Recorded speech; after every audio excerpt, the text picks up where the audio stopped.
Hey guys, my Richard videos. Yeah, we're taking apart the lathe again. Um,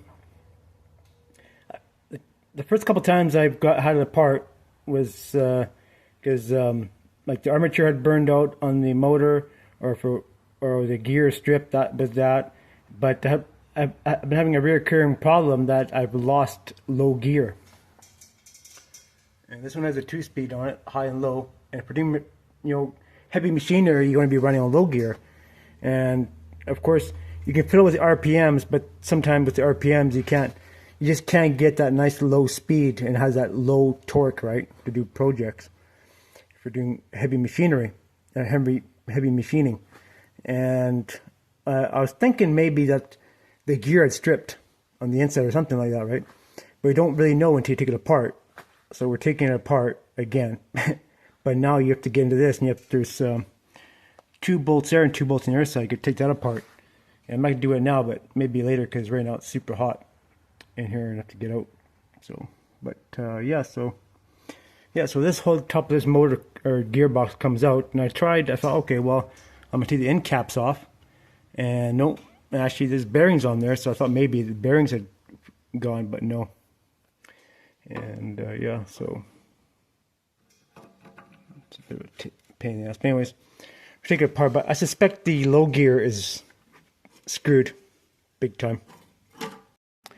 So we found the culprit, the problem with our lathe, and which I had suspected anyway. It's the damn gear.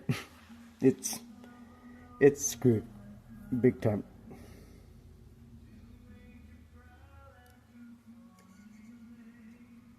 Stripped right off. So the kit on Amazon are aluminum gears. So that's the problem. Took them right out. So I need to figure out how to take that out, which I don't think it's very complicated. I have to clean all this stuff out in here because it's all full of broken parts. So upon further investigation on why this thing cracked, see that? It cracked the whole damn gear. Now this one will go. I guess you don't need to, but yeah. Really weak design, eh? But it doesn't help that you're pushing it.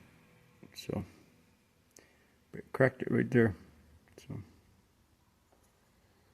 yeah, I mean, high range is working good, but if you're doing some heavy machining, you want to be doing some things require high range and some things require low range. But the majority of machining you're going to be doing is low range RPM, low range on the gearbox, and a little bit higher RPM. So, for me, the stuff I want to do requires low range, and that's what I mostly use, low range on the lathe. But now we know, and maybe going forward, we'll have to investigate the next lathe to see that there is no plastic parts in it. And if there is plastic parts, you walk away from it, you buy something that has all metal gears. Or you buy the machine and you buy all the metal gears to replace all the plastic that's in it. It's always an option too, right? Just more of a hassle, but when it breaks, at least you have the parts, right? You don't have to wait 2 weeks to get parts. So, yeah, that's the culprit. Yeah. Oh, well, maybe we could use this for something else. Maybe send it back to Sumore and say, hey, here's something you can use for a paperweight on your desk. Thanks a lot. But anyways, whatever. It is what it is. Alright guys, there you have it. So we'll have to order some parts, and I'll show you the link where you get those parts from on Amazon if you want to if you have the same problem as this. And you can, if you have the 7x14 lathe, you can upgrade the gears in the motor if you want to, or in the gearbox, so it don't blow up on you. I don't have a problem.